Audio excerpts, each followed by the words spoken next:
네, 원의 인싸들을 만나보는 시간입니다. 오늘도 이지은 지금 민주당 마포갑 지역위원장과 그리고 김철근 개혁신당 사무총장 나와 있습니다. 안녕하십니까? 네, 네, 안녕하세요. 반갑습니다. 네, 안녕하세요. 두 분 지난주에서 오늘도 만나 뵙게 됐는데 지난주에 어떠셨어요? 두 분 호흡 뭐 케미가 하시기는 좀 잘 맞았나요? 케미 재밌었습니다. 재밌었어요? 네, 네. 잘 맞는지 저희가 한번 계속해서 이번 주도 한번 지켜보려고 합니다. 네. 자, 저희가 운영이 현장을 또 다른 채널도 보여드리고 저희가 또 이 현장을 이 채널 통해서도 현장을 좀 보여드리고 있는데 운영이가 뜨거운 것 같습니다. 당연히 뜨겁죠. 아, 뜨거울 수밖에 왜냐하면 없다. 대통령실을 감사하는 그렇죠. 그 상임이잖아요. 네. 그래서 그리고 지금 개원되고 나서 여야가 함께 운영위를 같이 여는 게 처음이에요. 그래서 뭐 이런저런 신경전이 많을 겁니다. 아. 더군다나 뭐 특검 관련해서도 김건희 특검도 있고 최혜병 특검도 있고 이런 특검에 관련된 거, 그다음에 네. 대통령실 운영에 관련된 거, 그다음에 해외에 많이 다녀오셨잖아요. 돈 많이 쓰셨잖아. 많이 있었죠. 그런 거 뭐 다 국회가 들여다볼 수 있는 거잖아요. 그렇죠. 그래서 할 얘기가 많을 겁니다. 그래서 기선제압 서로 하기 위해서 기싸움하는 것 같아요. 기싸움하는 것 같아요. 의사진행 발언 가지고 예. 이렇게 큰 소리 나고 하는 게 통상 있는 뭐 통과의례 같은 거죠. 네. 그래도 이렇게 열리는 것 자체가 왜냐하면 지난번에 윤재욱 원내대표 있을 때는 회의 자체가 잘 안 열렸잖아요. 그래서 회의가 열린 것 자체만으로도 달라졌다는 생각이 들고 이지은 어떻게 네, 보세요? 말씀하신 것처럼 네. 그래서 법사위와 운영위원장을 절대 안 내놓으려고 했었던 건데, 근데 이제 어쨌든 운영위원장은 네. 박찬대 위원장이 하시기로 하셨고, 네. 지금 일단 열리긴 했는데 정말 그 쟁점들이 많기 때문에 굉장히 어떻게 될지 궁금합니다. 네, 쟁점들이 많다라고 말씀하셨는데 여러 가지 쟁점이 있지만 지금 국민들이 또 이제 분노하고 있는 지점 바로 이태원 참사에 대한 윤 대통령의 발언이에요. 네네. 김진표 전 국회의장이 회고록에 전한 내용인데 저도 보고 깜짝 놀랐습니다. 그러니까 이게 특정 세력에 의해서 유도되고 조작된 사건일 가능성도 배제할 수 없다.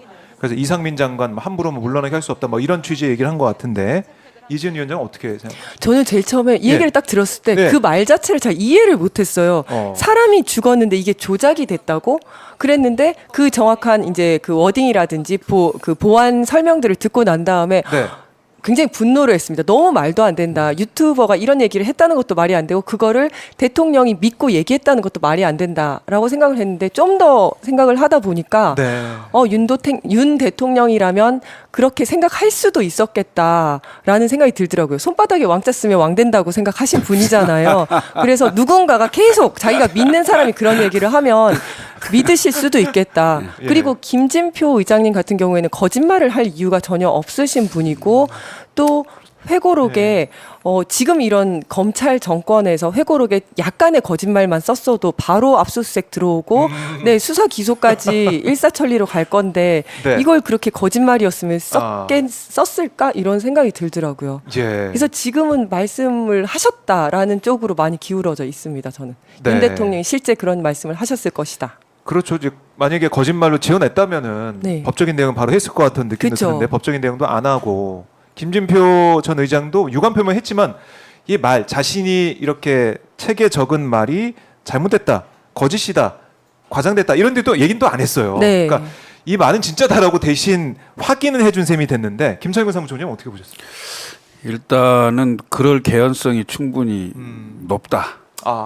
그렇게 보여지고요. 왜냐하면 스타일 아시니까 또 이태원 참사 이후에 네. 그 행해졌던 그 정치 행위를 보면 이상민 장관에 대한 책임 안 물었잖아요. 네. 그리고 정말 거기에 관련된 사람들 중에 하이직 공무원들에게 주로 추궁이 많이 가는 이런 거였잖아요. 네. 저는 그 발언 회고록에 나온 그 얘기를 듣고 정치인에게서 굉장히 중요한 덕목 중에 두 가지가 있는데 하나는 공감 능력입니다. 그러니까 국민과의 공감 능력. 이 공감 능력이 대단히 떨어지시는 분이구나 이런 생각을 좀 많이 했고요. 또 하나는 균형 감각입니다. 왼쪽과 오른쪽 얘기를 다 들어보고 그 균형 감각에 맞춰서 그 적절한 판단을 해야 되거든요. 네. 근데 균형 감각이 완전히 무너진 발언이거든요. 이거 한쪽 얘기만 완전히 듣고 그 얘기를 막 해버리는. 네. 그리고 이게 보통의 정치인이 아니잖아요. 대통령이면 국정 운영에 무한 책임과 최종 책임을 지는 분인데 이런 분의 입에서 네. 그 이태원 참사를 두고 그런 막말이 나왔다는 게 도저히 믿기지 않는. 야 정말 우리가 네. 5년짜리 대통령이긴 하지만 정권 교체가 그때 당시에 꼭 필요했다 손 치더라도 왜 이분을 통해서 정권 교체를 했나 이런 생각이 들 정도로 좀 암담한 상황입니다. 네. 정말 정치인으로서 가져야 될 덕목 그 두 가지 덕목 공감 능력, 국민과의 공감 능력이 엄청나게 중요하거든요. 네. 어떤 사안을 볼 때 국민들에게 어떤 공감을 얻을 수 있느냐. 그다음에 이게 좌우 양쪽의 색을 봐야 되잖아요. 더군다나 최고 결정권자니까 대통령인데 네. 그 균형 감각이 무너졌다는 것은 어. 이건 대한민국으로서는 대단히 불행한 일이다. 네. 이렇게 생각이 됩니다. 그러니까 윤 대통령이 참사 현장에 가서 내 신당 때문에 뭐 이렇게 되면 네. 뭐 이런 얘기도 하고, 네. 그러니까 이 참사를 당하는 희생자들이 왜 이렇게 목숨을 잃을 수밖에 없었는지 여기에 대해서 제대로 인식을 못하고 있는 이 자체가 잘못된 정보를 받아들이고 그걸 믿고 있고 이런 게 의심이 됐었는데 이번에는 좀 확실해졌다 이렇게 볼 수도 있을 것 같아요. 네, 네. 여기에 대한 윤 대통령의 입장 이거 필요한 거 아니겠습니까? 직접 자신이 뭐라고 했었는지 어떤 취지였는지 얘기를 해야 되는 거 아니에요? 맞습니다. 저는 예. 그렇게 윤 대통령이 직접 얘기를 해야 된다고 생각을 하고요. 그 다음에 여기 이제 대통령실에서 대신 그렇게 얘기를 했잖아요. 독대하면서 나온 이야기를 뭐 왜곡해서 얘기하는 게 개탄스럽다 이런 얘기를 했는데 저는 그 얘기를 듣고 네. 더 확신이 서더라고요. 했어 이런 느낌이 딱 들더라고요. 만약에 정말 아무 얘기도 안 했다면 사실 무근이다 이렇게 얘기가 나왔을 텐데 이거잖아요. 둘이서 한 얘기를 그렇게 얘기하면 어떡해. 그리고 내 의도는 그게 아니었잖아. 딱 요 느낌이 들더라고요. 그래서 그러니까 삐진 느낌. 어, 둘이 얘기를 왜 옮겨? 네, 그렇죠. 이런 뭔가 이야기는 있었다라는 생각이 들고, 그리고 저는 우리 대통령이 저는 실제로 얘기했고 지금도 아마 그렇게 생각을 하고 있지 않을까 생각을 합니다. 그래서 그 독대라는 건 둘만 얘기를 했다는 거잖아요. 진실은 그 김진표 의장과 대통령 둘밖에 모르는데 네. 그래서 이게 회고록 때문에 문제가 생겼을 때 대통령실에서 가서 대통령님께 물어봤을 거잖아요. 정말 이런 말씀 하셨으니까 이러면 이제 대통령이 물어봤을 거야, 안 물어봤을 거야. 안 물어봤을까요? 제 생각엔 안 물어봤을 것 같은데. 경로. 경로 그냥 이렇게 말씀하셨을 것 같아요. 네. 아니 내 의도는 그런 게 아니라 언론에서 그런 조작설이 나오니 그런 것들도 좀 조사해야 된다 이런 뜻이다. 이 정도로 얘기를 그런데 대통령의 머릿속에 네. 언론은 극우 유튜브를 언론이라고 생각하기 때문에 본인이 들은 거에는 그런 내용도 있었으니 이런 것도 다 판단을 해서 네. 행안부 장관한테 책임 지울지 여부를 생각해야 되는 거 아니냐. 내 말이 아니라 나는 언론에 들은 얘기를 그렇게 했을 뿐이다. 네. 제 생각에는 지금도 그렇게 생각하고 있으실 것 같아요. 아니 법 좋아하시잖아 법. 네. 법. 네, 검사 출신의 법 좋아하시잖아. 네. 우선 판매 금지 가처분 신청했어야 될 거고. 아 그렇죠. 만약에 네? 이게 거짓말이라면. 그렇죠. 허위 사실 유포에 그렇네요. 그렇죠. 대한 바로 그것도 압수수색. 했을 거고. 네. 그래야 되지 않겠어요? 네. 근데 저는 그럴 개연성이 충분히 많았다고 생각하다니까요. 실제 여러 성정으로 봤을 때 그렇고 김진표 전 의장이 자연인 상태로 간 거예요. 정치적 이해관계를 떠나서 네. 본인이 행해왔고 본인이 들었던 것을 진솔하게 아마 기록을 했을 거예요. 그러니까 아무런 자기의 정치적 이해관계가 없는 거죠. 김진표 의장 같은 경우. 그래서 저는 네. 그럴 가능성이 훨씬 높다에 한 표 네. 던지겠습니다. 저도 같은 표고요. 그리고 저는 윤 대통령이 그 즈음에 이 말씀을 김진표 의장 말고도 다른 분들한테도 많이 하셨을 것 같아요. 본인이 그런 생각을 하고 계신다면 그 얘기를 하셨을 거고 그래서 물론 이제 주변에 있는 국힘 의원들이나 아니면 정부 내부에 있는 분들이어서 함구하고 계시겠지만 네. 그 기자분들이 좀 잘 취재를 해보시면 아마 더 이야기가 나올 수 있지 않을까 생각을 합니다. 그러니까 이 반대하는 목소리 내는 것을 못 받아들이고, 그러니까 MBC에 대한 여러 가지 뭐 탄압, 뭐 1호기에도 안 태우고 뭐 이런 모습들, 바이든 날리면 그 이후에 진행되는 모습, 또 지금 보면은 방통위 회의가 전격적으로 열리면서 이사 선임 전체가 시작되지 않았습니까? MBC 어떻게든 바꿔내겠다는 그런 의지 이런 거 봤을 때 나를 비판하고 반대하는 목소리는 도저히 못 참겠다 이런 생각하는 것 같아요. 그래서 지금 보면은 자신의 얘기를 뭐 내 의지가 어땠다, 의도가 어땠다 이런 얘기를 또 안 할 거야. 그냥 이렇게 또 뭉개고 넘어갈 것 같다는 생각이 듭니다. 참 불행한 거죠, 우리 국민들 입장에서는. 네. 국민들이 뭐라고 얘기를 하던 간에 안 바뀌는 대통령의 모습을 이번 사안을 통해서도 확인할 수 있다는 건데, 그러다 보니까 지금 국민청원 있지 않습니까? 네. 국회 국민청원. 지금 몇 명이죠? 몇 명 됐습니까? 75만 넘었다는. 아까 아침에 말씀 제가 78만 봤는데 그래요? 예. 아마 오전 사이에 80만 명을 넘었을 것 같고요. 제가 들어가고 싶어도 안 들어가지죠. 잠깐만 제가 한번 대기자가 엄청 많을 텐데. 대기자가 제가 어제 저녁에 했더니 2시간 기다려야 된다고 나오더라고요. 2시간. 네. 그래서 지금 저도 이제 새로 오신 해봤더니 저기 보니까 2시간 54분 기다려 나오네요. 아니 그래서 윤석열 대기는 2만 명 넘네요. 그래서 이거 동의하는 게 그 이명훈 콘서트 티켓팅보다 더 힘들다 막 사람들이 그런 얘기 하더라고요. 그렇게 힘들고. 네, 지금 네. 그러니까 내가 보니까 이게 지금 이제 화제성이 있는 네. 이렇게 화제를 탔어요. 화제 80만이 넘었네요. 지금. 예, 그래서 제가 보기에는 순식간에 이게 거의 100만, 200만 그럴 갈 것 거예요. 같습니다. 네. 갈 건데 이걸 또 혹자는 민주당 지지자들이 다 하는 거니까 2,500만 이하면 뭐가 있겠어 이렇게 250만, 생각할지 모르겠는데 네. 어떻게 봐야 돼요? 큰일 났습니다. 왜 큰일 났냐면 예.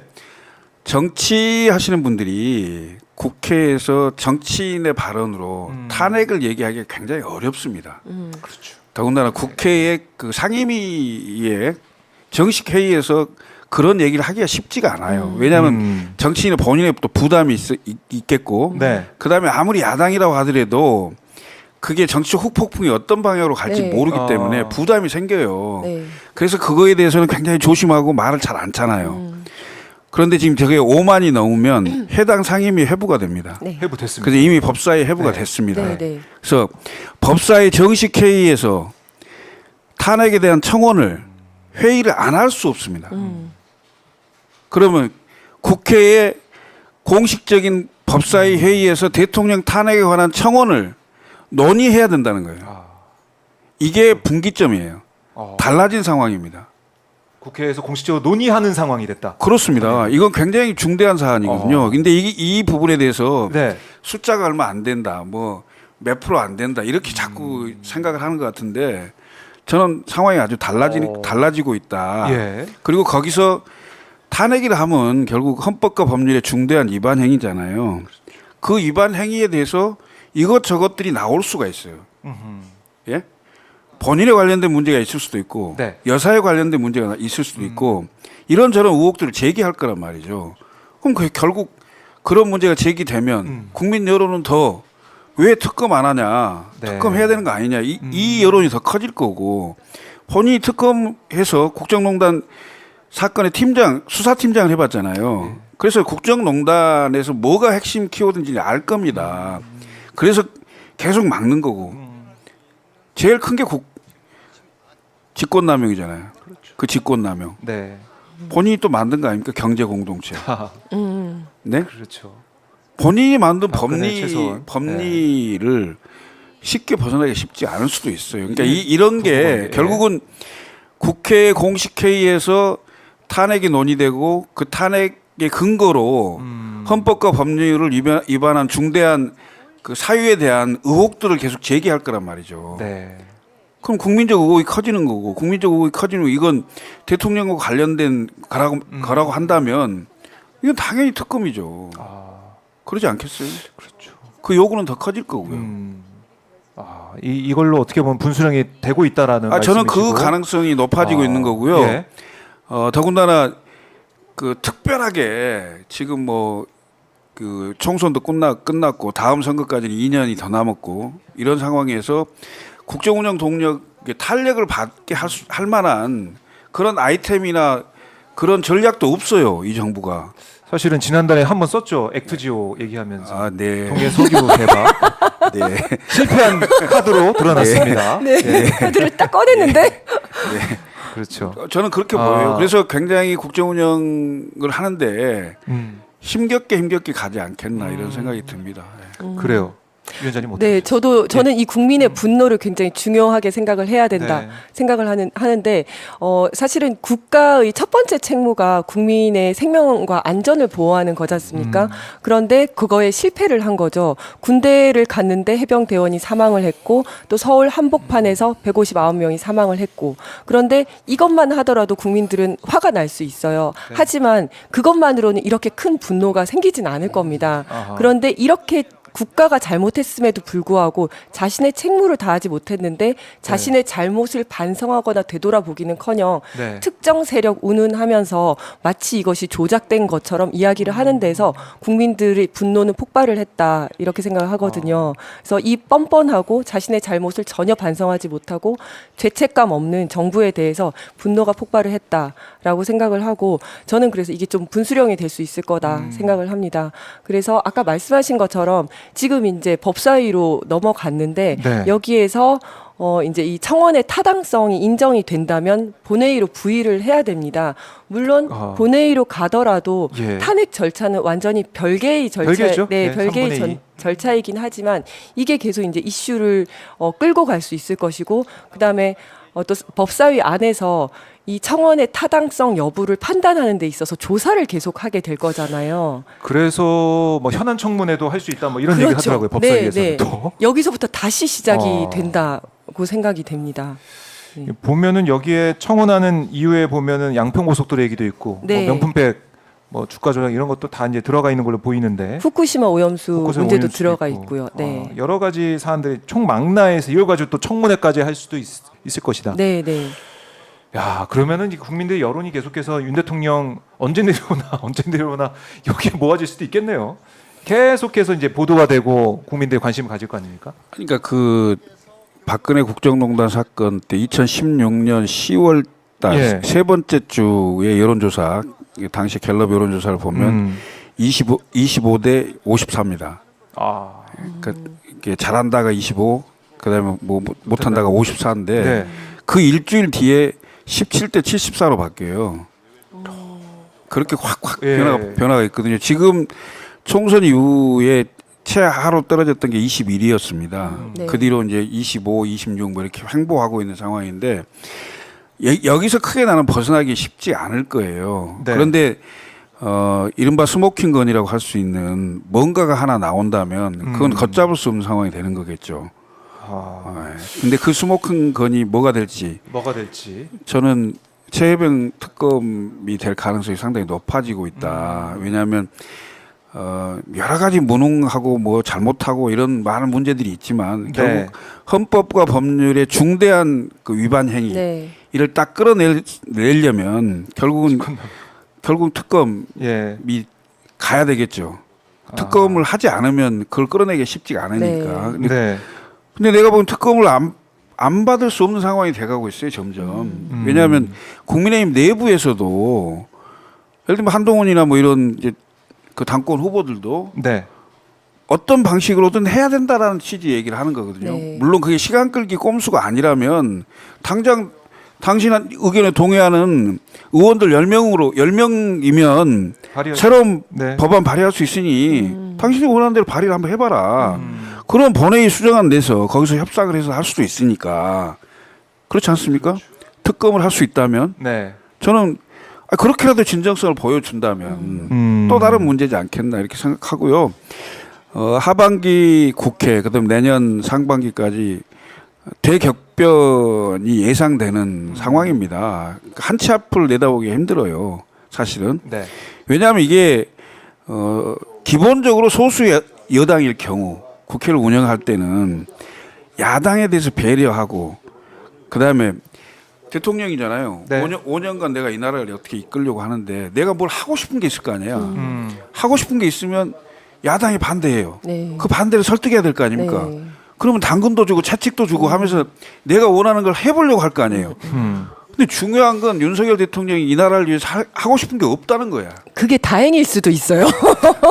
없다는 거예요. 네. 그래서 야당을 설득할 이유가 없는 거야. 네. 그래 난 당신들이 원하는 거 안 해. 이것만 하고 있는 거예요. 거부권만 거부권 행사할 거야. 14번. 네. 그렇잖아요. 네. 국힘에서 발의한 법안들도 다 거부권 했잖아요. 그러니까 누가 발의했는지도 안 보고 그냥 다 거부를 하는 것 같아요. 그래서 지금 보면은 윤석열 대통령이 하고 싶은 게 없다라고 하셨는데 그냥 대결 그다음에 뭐 싸움 정치가 아예 사라진 그런 우리 대한민국의 현실을 보는 것 같아서 너무 씁쓸한 것이고 최혜병 특검법도 이게 지금 카카오톡 대화방 그 내용이 이제 보도가 되고 있지 않습니까? 네. 골프 약속을 잡는 이런 모습들을 봤을 때 네. 임성근 구하기가 과연 어떤 라인으로 갔느냐 그러니까 어떤 라인인지는 모르겠지만은 또 김건희 여사를 통해서 간 게 아니냐. 뭐 만사 여통이라는 말이 네. 나올 정도로 여사를 통해서 모든 게 다 모든 일들이 다 이렇게 좀 절박하게 이루어진 게 아니냐 이런 의혹이 나오고 있는 거 야, 아니겠습니까? 내가 만사 형통은 들어봤는데 그렇죠. 만사 여통입니까? 그러니까 뭔가 그러니까 지금 대통령이 뭔가를 이야기를 하면 사람들이 다들 천공 비디오를 찾아보거든요. 그 다음 하는 게 여사와의 관계를 다 찾아보는 것 같아요. 그러니까요. 그러면 대부분의 의문들이 다 풀리는 것 같습니다. 그러니까 이 대통령의 이 뭐 국정 운영 이런 거보다는 그렇죠. 이게 비선 라인의 얘기를 우리가 할 수밖에 없다는 현실이 참 이게 네. 서글프고 이러면 안 되는 거잖아요. 그럼에도 불구하고 얘기가 나옵니다. 근데 그게 네. 그 박근혜 대통령 국정농단 사건 때도 그 전년도 말에 이미 나왔어요. 이른바 정률의 문건 사건이 터지잖아요. 네, 네. 그 조홍천 의원, 박관천 행정관 네. 뭐 네. 이런 분들이 이제 작성했다는 문건이 나오는데 거기에 권력 서열 순위가 나와요. 맞아요. 1위 예? 김건희. 아니요. 1위 그때 당시에 1위 최순실, 2위 정윤회, 맞아. 예. 3위 박근혜 뭐 이런 네, 네. 게 나와서 자, 이 내용을 가지고 왜 이런 게 나오는지 그 문제를 예를 들어서 예방하고 도려내려고 했으면 그렇게까지 안 갔겠죠. 근데 왜 이게 공개돼서 문건으로 작성되고 돌아다니냐. 네. 이렇게 이제 수사 방에 다르게 간 거 아니에요? 그렇죠. 근데 이미 네. 국민들은 애고를 한 거예요. 네. 그러니까 지금도 V0 얘기 나오고 막 V2 얘기 나오고 이런 얘기들이 그냥 하는 얘기가 아니라는 거죠. 선출되지 않는 권력이 네. 권력을 행사를 하면 그게 국정농단이에요. 예? 그 국정농단의 확실한 근거, 네. 헌법과 법률을 위반했다는 근거를 예? 확실하게 딱 드러나게 딱 쥐고 있는 그게 없어서 지금 이렇게 저렇게 뭐 특검 얘기를 하고 그럴 뿐이지 대부분 추측하는 거 아닙니까? 근데 대부분 국민들의 추측이 틀리지 않을 가능성이 높다는 거예요. 문제는. 그러니까 이게 시중에 돌아다니는 여러 가지 뭐 이 억측이라고 볼 수 있는 그런 얘기들이 사실로 드러나게 된다면 네. 뭐 결국에는 버틸 재간이 없게 되는 것이죠. 그러니까 그게 이제 아까 말씀하셨듯이 국회 법사에서 논의되는 이 탄핵 국민 동의 청원 이게 또 어떤 작용을 할지 지켜봐야 될 것 같고 그리고 조금 전에 들어온 속보를 보니까 대통령실에서 정무장관직을 신설한다고 합니다. 정무장관직을 소통을 강화한다고 하면서 장관직까지 신설하겠다라는 얘기인데 네, 어떻게 국회와의 보셨습니까? 소통을 네, 강화하겠다는 강화하기 위해서 거죠. 정무장관직을 만들겠다. 국회와의 소통을 강화하겠다. 이런 건데요. 사실은 이제 국회와의 소통을 강화할 수 있는 방법들은 여러 가지가 있었는데 예를 들어서 거부권을 행사하지 않고 국민들과 국회에서 바라는 어떤 법안들을 그냥 통과를 시켜준다든지 네. 뭐 이렇게 받아들이고 시행을 하고 했으면 모르겠는데 지금까지 계속 거부권을 행사하면서 본인이 불통으로 계속 갔었는데 이 정무장관직을 네 지금에 와서 만든다는 게 어떤 의도인지 궁금하고 이게 과연 효과가 있을까 아니면 이거를 통해서 어떻게 그 국회를 또 뭐 장악할 수 있는 또 다른 방법을 고민을 하는 거 아닐까 이런 의심이 들 수밖에 없는 것 같아요. 그래요. 정부 조직법에 정무장관 신설문건을 마련하는 내용 입법을 추진하겠다. 뭐 이렇게 얘기를 하고 있는데 어떻게 보셨습니까? 입법이 돼야죠. 그러네. 입법이 돼야죠. 안 될 수 있는. 그러니까 정부조직법 개정해야 될 거 아닙니까? 네. 그럼 민주당이 동의를 해줘야 될 거 아니에요. 그러면 정무장관직이라는 게 옛날 이명박 정부 때는 특임장관, 네. 이재호 장관. 네. 그런 경우도 있었고, 그러니까 특별히 정무장관이 필요하다라고 하는 그 지점들이 여야 간에 네. 그 논의가 되고 합의가 된다면 혹시 모를까. 이게 이 정부가 뭐 국면을 전환하거나 아니면 무슨 뭐 다른 용도로 네. 그 꼼수 비슷하게 아하. 그 정무장관을 신설해서 뭘 하려고 하면 그게 합의가 될까요? 우선 합의되기가 쉽지 않을 것 같고 이 정부가 지금 민정수석을 당초에는 없었다가 그 민정수석을 부활시키고 네. 더군다나 이제 정무장관까지 부활시키고 이렇게 저렇게 해서 이제 자리를 계속 만드는 건데 그 자리가 과연 그 어떤 역할을 할 수 있는가? 그러니까 오케이 민정수석을 부활했어요. 그래서 대통령이 대통령실 운영에 뭐 변화가 있나요? 연일 경로했다 소리만 나오지 변화가 없는 것 같아요. 그리고 더군다나 이제 그 민정수석이 부활되면서 네. 그 이후에 바로 검찰 인사가 있었잖아요. 그래서 검찰 인사에 거의 청와대와 네. 연결돼 있다고 생각되는 많은 인사들이 전부 그 승진하고 승승장구하는 주요 보직에 가는 그리고 상대적으로 뭐 검찰총장이 힘을 뺀다든가 그다음에 무슨 뭐 그 지검 같은데 그 수사부서에 힘을 뺀다든가 뭐 이렇게 인사를 다 악용했잖아요. 그리고 이제 해외 순방 가고. 그렇잖아요. 근데 이제 정무장관직이 만약에 신설이 돼서 정무장관이 할 수 있는 게 뭐가 있을까요, 과연? 예. 아니면 이제 혹시라도 한동훈 후보가 대표가 될 때를 대비를 해서 어떤 여당과의 관계에 있어서 정당의 그 정부에서 뭔가 좀 장악력을 키우려고 좀 꼼수를 쓰는 거 아닐까요? 아, 정무장관을 통해서 모르겠습니다. 근데 이게 법이 통과가 돼야 되기 때문에 네. 봐야 될 것 같고 예. 그리고 이 국회와 소통을 강화한다라는 얘기 취지로 이걸 바꾼다고 하는데 뭐 당장 민주당에서 나올 예상되는 그런 대응은 그건 거부권 행사하지 마라. 그게 국회와 그러니까요. 소통을 강화하는 법이다 네, 이렇게 네. 나올 것 같아서 네. 글쎄요 이거는 뭐 계속 지켜봐야 될 것 같고 자 지금 보면은 정무장관직 신설 얘기까지 아까 이제 한동훈 후보 얘기도 하셨지만 국민의힘 당권 주자들의 행보 지금 보니까 1대3 구도로 계속 굳어지는 것 같아요. 네. 저는 보고 놀란 게 배신의 정치 이 단어가 좀 등장해가지고 아 정말 세게 붙는구나 이런 생각이 들었습니다. 한동훈 대 나머지 후보 나경원, 네. 원희룡, 윤상현 후보 모습 어떻게 보고 계십니까? 그렇게 갈 수밖에 없는 상황인 네. 것 같아요. 그냥 네. 밖에서 볼 때는 그냥 꿀잼 느낌도 나고 팝콘각 이런 거. 재밌는 느낌도 나고 그런데 네, 네. 예. 그렇게 갈 수밖에 없는 상황인 것 같고. 근데 사실은 지금 정부와 대통령과 여당이 대통령이 너무 못하고 있기 때문에 국민들의 민생이 정말 도탄에 빠지지 않았습니까? 네. 그래서 사실은 대통령을 강하게 견제하고 감시해야 하는데 여당에서 그렇게 자신의 힘들만으로는 이 대표가 될 수 없는 세 분께서 대통령의 힘을 빌어서 또는 대통령을 지지하는 어떤 지지자들의 힘을 빌어서 본인이 한번 대표가 돼보려고 하는 그런 상황이 아닌가. 그리고 또 이제 한동훈 그 후보 같은 경우에는 본인은 이제 내가 멋있게 대립각을 딱 세우면서 나는 할 수 있다라고 하면서 딱 나왔는데 지금 나와서 보니까 상대 세 분의 후보가 똘똘 뭉쳐서 자기를 심하게 견제를 하고 마치 본인이 대표가 되면 나라를 말아먹을 것처럼 당정 관계 다 깨질 것처럼 막 이렇게 하고 있으니까 네. 살짝 겁이 나서 여기에서 네.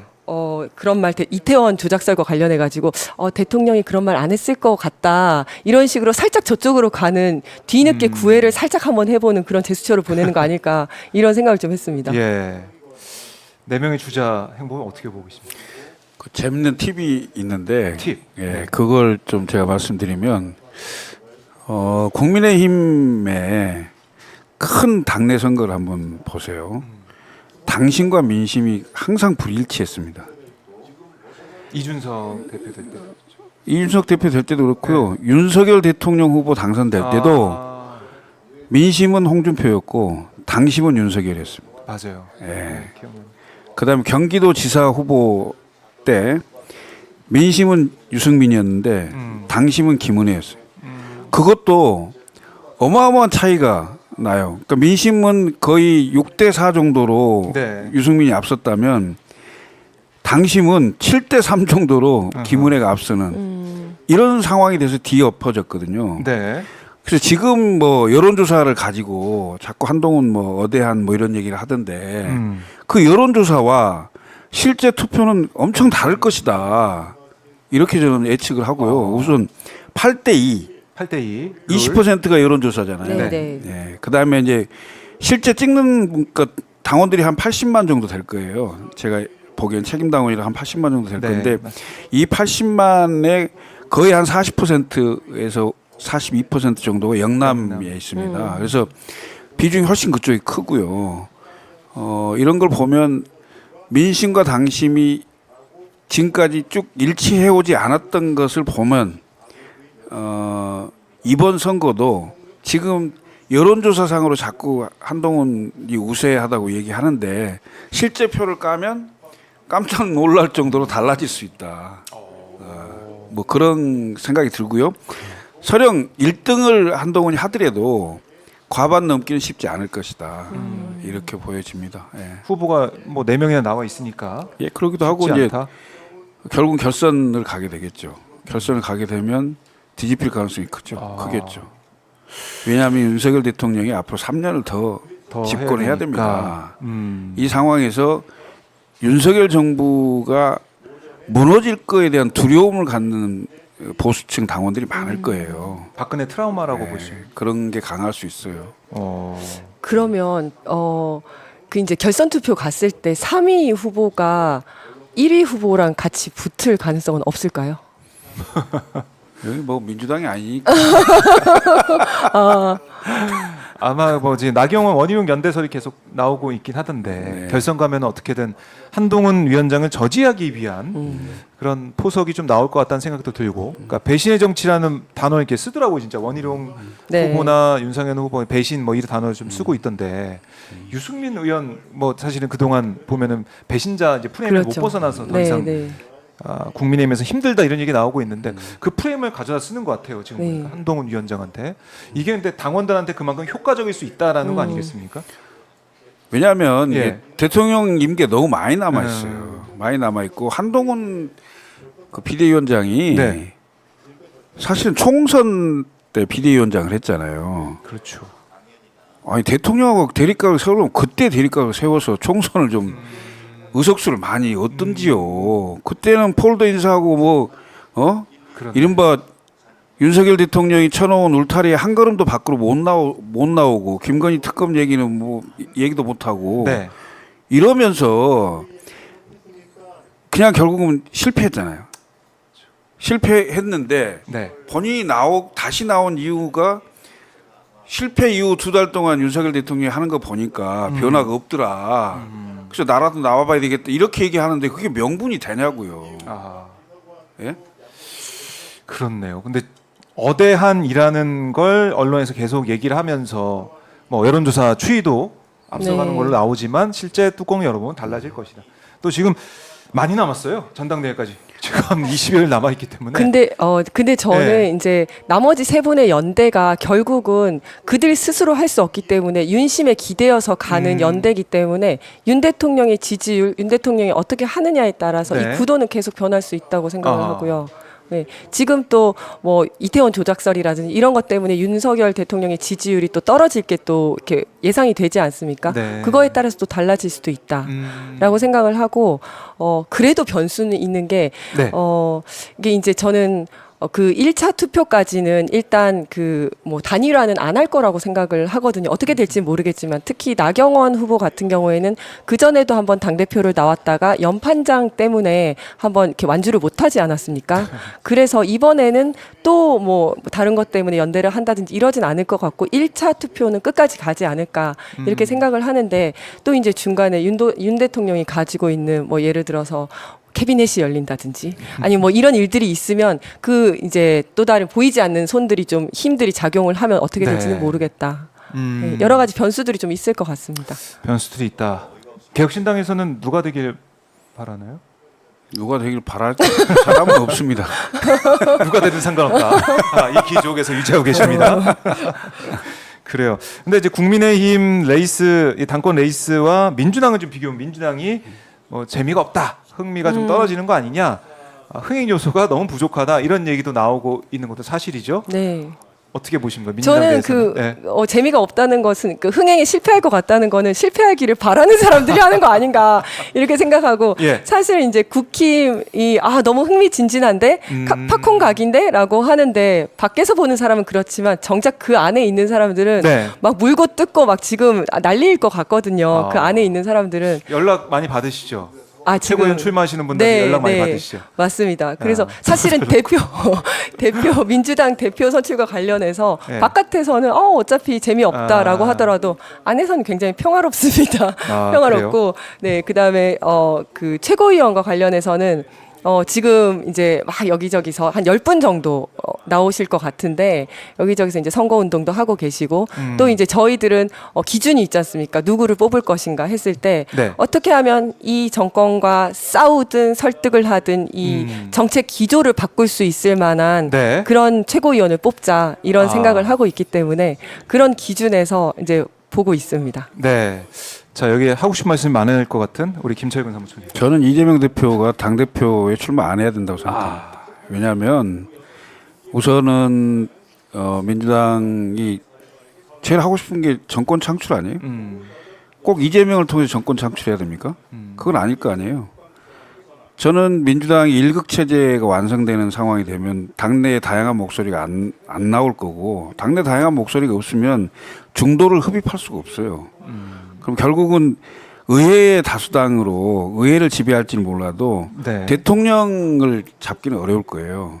지난번에도 그렇게 해서 결국 저는 실패했다고 보는데, 다양한 목소리와 다양한 그 스타 리더십들을 길러내야 돼요. 네. 그러니까 이재명에 반하는 박용진, 임종석 이런 사람들 다 컷오프됐잖아요. 네.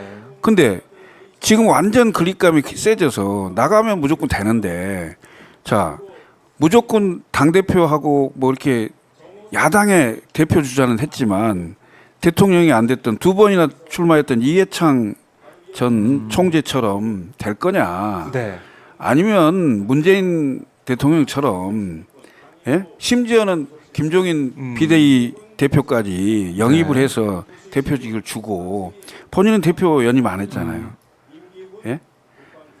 그런 길을 갈 거냐? 이 판단을 제대로 해야 되는데 민주당 내에서는 지금 이재명 대표를 향해서 네. 그런 말을 할 수 있는 사람조차도 없고, 그다음에 나와봐야 정치적으로 별 효과가 없다고 생각해서 이인영이나 이런 사람들은 출마도 안 해버리고. 네. 그래서 당 대표가 24년 만에 뭐 연임이 된다는데 이게 지금 무슨 1980년대, 90년대도 아니고 무슨 일인지 나는 이해를 못 하겠어요. 더군다나 과거에 뭐 김대중 대통령 때 대통령이 돼갖고 무슨 총재를 연임하는 것도 아닌 거고, 전 대단히 위험스럽다 이렇게 보여지고요.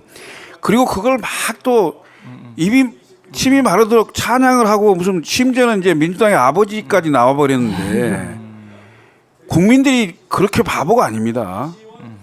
윤석열 정부가 했다고 하는 것 비판하는 것도 비판하는 거지만 네. 민주당이 저렇게 일극 체제로 가서 민주적 정당의 모습을 안 보이는 거 대단히 우려스럽게 보고 있습니다. 자, 이제 우려의 목소리를 내셨고 여기에 또 네. 반박이 있을 것 같아요. 정권을 잡아야 네. 된다라고 생각을 하는 거는, 민주당이 정권을 잡아야 된다 생각하는 거는 저희가 훨씬 더 그 간절하지 않겠습니까? 그 개혁신당에 계신 분보다는 민주당에 있는 분들이 훨씬 더 절실하지 않겠습니까? 그래서 누가 더 이 상황에서 정권을 더 잘 잡을 수 있느냐 했을 때 이재명 대표밖에 없다라는 생각이 있는 것 같고요. 두 번째는 나는 민주당은 싫어도 이재명은 좋다라는 분들이 계십니다. 그런 것들을 생각했을 때 일단 지금은 이재명 대표로 가는 것이 맞다라고 많은 당원들이 생각을 하는 것 같고요. 그리고 8, 90년대와 다르기 때문에, 지금 8, 90년대가 아니기 때문에 지금의 현상은 그때와는 다른 현상이다라고 생각을 하는 거거든요. 그때는 생활을 사는 사람들은 그냥 자기 생활을 하고 정치를 하는 사람들은 그냥 정치만 하고 좀 분리가 되어 있었습니다. 그랬는데 지금은 당원들이 그 안에서 자기가 주인이 되어서 내가 원하는 사람을 뽑고 내가 누구한테 세뇌당하거나 하는 게 아니라, 가스라이팅 되는 게 아니라 내가 다 판단을 해서 내가 원하는 그 대표를 뽑고 하는 거지 않습니까? 그렇기 때문에 8, 90년대와 지금은 똑같이 70%의 지지율을 받더라도 다르다라는 말씀을 드리고 싶고, 그리고 이제 뭐 최고위원들이 지금 출마를 하면서 너나 할 거 없이 내가 친명이다 이런 얘기를 하고 있는데, 사실 저는 그거는 너무 당연하다고 생각합니다. 왜냐하면 이재명 대표가 당원들한테 인기가 많고 국민들한테 인기가 많기 때문에 내가 저 사람이랑 친하다고 해야지 나를 뽑아주지 않겠습니까? 만약에 윤 대통령이 인기가 좋았으면 다들 나 친윤이다 하지 반윤이 나올 리가 없잖아요. 그렇기 때문에 이건 저는 너무 당연하다고 생각을 하고. 네. 네. 알겠습니다. 이건 뭐 전당대회 상황은 저희가 다음 주에도 한번 더 한 말씀만 더 하자면, 짧게. 이재명 대표가 본인이 사법 리스크를 방어하기 위해서 대표직을 활용하는 게 아니다고 한다면 저는 결단도 필요하다고 봐요. 지금 내가 보기에는 대표직을 사법 리스크 방어하는 데 쓰는 거예요. 근데 그거 국민들이 못 읽을 것 같아요? 다 읽어요. 그럼 당원들은 못 읽을 것 같습니까? 그러니까 당원들이야 어차피 네. 열렬히 네. 이 대표를 좋아하는 사람들이 많을 거니까. 네. 근데 그분들만 찍어갖고 절대 안 된다 이 소리입니다. 그렇죠. 그러나 또 국민들은 그 얘기를 하는 거예요. 지금의 검찰이 아주 편파적이고 불공정하게 이재명 대표를 정적 죽이기용으로 기소했다는 것도 알고 있죠. 알겠습니다. 자, 이 토론은 여기까지 저희가 한번 들어봤고요. 저희가 이 정치 현안 분석에다가 토론까지 있는 아주 좋은 프로그램입니다. 박정현 아스와 함께 하고 계시고요. 자, 그리고 이 얘기를 해볼게요. 언론 얘기를 그래도 저희가 좀 해봐야 되지 않겠습니까? 방통위에서 전격적으로 회의를 열어가지고 박문진 이사를 포함한 공영방송 이사들의 선임 계획을 의결했습니다. 계획대로 가겠다는 건데요. 김홍일 위원장 탄핵안이 발의가 되니까 다음날 이렇게 회의 소집해서 이른바 이제 군사 작전하듯이 했다 이런 비판까지 좀 나오고 있습니다. 윤석열 정부의 뜻은 확고한 것 같습니다. 어떻게 보십니까? 그러니까 방통위라는 게 독임제 장관이 아니단 말이에요. 위원회 조직이잖아요. 네, 5인의 5명의 위원들이 합의제 기구. 예. 합의제로 운영하라는 취지는 그 방송통신에 관련돼서는 정치적 중립성과 독립성을 보장해 달라. 네. 그리고 소수의 견해도 같이 반영되도록 한다라는 취지로 방통위원회법이 있는 거고 5명의 합의제 기구로 운영이 되는 겁니다. 네. 근데 지금 5명이 아니고 2명이 하고 있어요. 아, 그것도 대통령이 임명하신 분들만 하고 있어요. 예? 그게 참 이해가 이게 지금 정상적인 네. 게 아니잖아요. 그리고 야당이 추천했거나 국회가 추천한 사람들 빨리빨리 임명을 해 주셔야죠. 왜 정부 기관을 비정상적으로 운영을 합니까? 난 도대체 이해할 수 없는 일을 하고 있는 거고요. 네. 제가 보기에는 대단히 문제가 심각한 거다라고 좀 보여지고 자, 그렇다 손 치더라도 이걸 가지고 지금 민주당은 탄핵 카드를 꺼내 들었어요. 네. 꺼내 들었고 그거에 뭐 추진을 하든 어쩌든 간에 또 정부는 정부대로 그냥 밀고 가겠다 이런 건데 네, 그런 의도 같아요. 저는 이제 이 말씀을 드리고 싶어요. 네. 민주당이 집권할 때 방송사법 그거 왜 처리 안 했어요? 그러니까요. 너무 아쉬워요. 네. 왜냐? 나는 그래서 의심하는 거야. 민주당 당신들이 네. 야당이 되니까 권한이 없어서 법으로 그걸 하려고 하는 게 아니냐. 아, 본인들이 다수였고 대통령 권력을 가지고 있었으면 그때 방송에 대한 중립성을 중요시했다면 본인의 권한을 내려놨어야죠. 그래야 진정성 있고 설득력이 있는 거죠. 야당 되니까 옛날 법안 꺼내갖고 다시 네. 이게 잘못된 거죠. 그런 진정성이 없으면요 국민들이 설득이 안 돼요. 아하. 그래서 아마 이제 그 부분에 있어서 민주당 내에서도 반성이 좀 나오고 있긴 하던데. 그러니까 계속 진영 대결만 되는 거예요. 아쉽다. 네. 이 부분. 그러니까 자, 위원장님. 네, 맞아요. 근데 정말 사실은 권력을 가졌을 때는 그게 잘 안 보이는 것 같아요. 그런데 권력을 안 가지고 나니까 이런 패단이 지금이라도 저는 늦지 않았다. 그래서 지금 역사에서 그런 교훈을 얻는 거잖아요. 그래서 지금이라도 이걸 빨리 통과를 시켜야 된다고 생각을 하고 정말로 원래 5명이서 해야 되는 건데 둘이서 굉장히 기형적으로 운영이 되고 있습니다. 그리고 이거는 법원에서도 계속 위법 소지가 있다라고 계속해서 지적을 했는데도 불구하고 네. 무시하고 계속 하고 있는 거거든요. 그런데 지금 이제 탄핵안이 의결이 되면 직무가 정지돼서 혼자서는 도저히 못하니까 네. 지금 이제 그 전에 정말 군사 작전 하듯이 빨리 이거를 통과를 시키고 그 전에 MBC를 장악하기 위해서 이 이사들을 다 교체하려고 하는 거잖아요. 네. 그래서 뭐 직무 정지 될 것 같으면 그 전에 또 사임을 한다 뭐 이런 얘기도 나오는 거 아니겠습니까?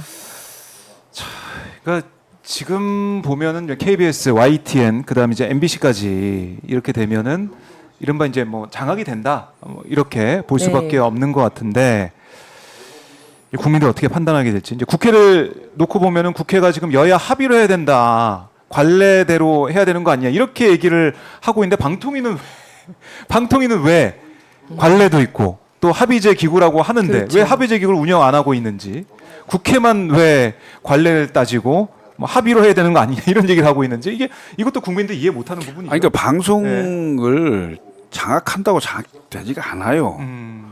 그리고 그 다른 매체들이 굉장히 많이 발달돼 있고 SNS가 굉장히 많이 돼 있어서 네. 국민들이 정보 획득하는 게 과거처럼 기성 언론이나 방송에서 정보를 획득하지 않아요. 그래서 그렇게 영향력이 세지 않아요. 정권 잡아갖고 방송을 뭐 앵무새 방송 만든다고 해서 본인들의 지지율이 높아가고 뭐 국민이 설득된다? 천만의 말씀입니다. 오히려 그런 행위를 보이면 보일수록 국민은 더 분노하고요. 가만두지 않아요. 그 부분을 알아야 된다. 예? 아유 벌써 오마이 TV만 해도 네. 200만이 가까워지지 오. 그렇지 않습니까? 예? 7만을 넘어서고 네. 있는데. 아니 근데 이게 200만만 있겠냐고요. 300만, 500만 갈 건데 그 영향력이 훨씬 커질 거 아니겠습니까? 거기에 대한 시대착오적인 그 상황에 대해서 생각에 대해서 좀 깨어나야 된다라는 말씀이시고 네. 자 결국에는 국민들이 방송을 봤을 때 공영방송이라고 함은 국민들의 목소리가 다 이제 반영이 돼야 되는데 정권의 방송이 아닌 국민의 방송이 돼야 된다는 목소리를 많이 내고 있기 때문에 민주당에서도 이제 방통위원장 탄핵안까지 지금 네, 처리하겠다는 네. 거 아니겠습니까? 네. 근데 또 이동관 시즌 2처럼 김홍일 위원장 다음에 또 누가 올 수 있을 것 같아서 김홍일 위원장도 사퇴하고 맞습니다. 그거 걱정인데 정말 걱정인데 뾰족한 묘수가 정말 보이지가 않고 네. 또 이런 식으로 이렇게 2인 체제로 해서 기형적으로 언제까지 갈 것이냐.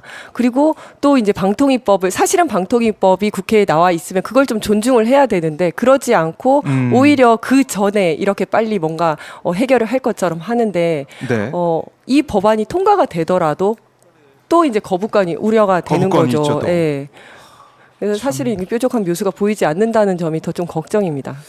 그러니까 이렇게 뭐 이 상황에 대해서 평가하고 분석하고 예측하고 이런 게 참 윤석열 정권 아래에서는 무슨 의미가 있을까 이런 생각도 들고 네. 아예 귀를 막고 있는 거 아니겠습니까? 국민들의 목소리를. 그러니까 윤석열 대통령이 처음이자 마지막으로 네. 선거에 나와서 본인이 당선돼 갖고 자기 선거가 없어요. 예. 앞으로 없죠. 아니 그래서 제가 개헌을 꼭 했으면 좋겠다는 거예요. 대통령이 최소한 4년 4년은 열심히 하게. 중임제라도 되면 대통령 한 번 더 하려고 앞에 4년은 진짜 열심히 앞에 4년은 국민들 눈치 네. 볼 거 아니냐고요. 그래 국민들이 원하는 게 뭔지를 볼 거 아니겠습니까? 근데 뭐 대통령은 당선되는 순간 자기 선거는 없어요. 네. 예? 더군다나 과거처럼 무슨 소명의식이 막 엄청나신 분들이 하는 것도 아니고 네. 요즘은요 5년에 한 번 대통령 바꿔놓잖아요. 5년에 한 번씩 그 정치 세력이 와서 한 번씩 해먹고 가는 것 같아. 나라가 거덜나고 탕진되는 느낌. 그걸 버릴 수가 없어요. 이 제도 빨리 바꿔야 됩니다. 안 그러면 나라 망하게 생겼어요. 아, 이번에 이제 개헌도 꼭 해야겠다 이런 말씀을 하시는 거고 자 이제 청원이 아마 이제 100만을 뭐 넘어설 것 같다는 느낌도 들고 100만 넘어서 어디까지 갈지 모르겠지만 이 청원에 대한 국회 논의 과정 그리고 민주당이 이제 과반 의사를 가지고 있으니까 어떤 스탠스를 취할지 개혁신당에서는 어떻습니까? 이런 탄핵 얘기가 국회에서 논의가 이제 되는 그런 분위기가 만들어졌는데 아직 당내에서 탄핵에 대해서 어떻게 하겠다 이런 얘기 나올 상황은 아니죠 아직은. 일단 우리는 법사위원이 없습니다. 맞아. 예. 법사위 좀 배정을 하나 해줬으면 좋겠는데요. 법사위 배정을 안 해주시네요. 네. 뭐 그렇다고 해서 저희 의원들이나 당에서 뭐 할 얘기를 안 하겠다는 얘기는 아닌데 네. 저희는 그 총선 직후에도 얘기를 했지만 윤석열 대통령이 그런 판단을 하실지 여부는 모르겠습니다만 대한민국의 정치 개혁을 위해서 임기 단축 개헌이라도 들고 나오시라 그런 얘기를 했는데 네. 만약 그렇게 해준다면 그거야말로 지금까지 많은 허물을 덮을 수 있는 최선의 정치 개혁안이 될 수도 있죠. 그래요.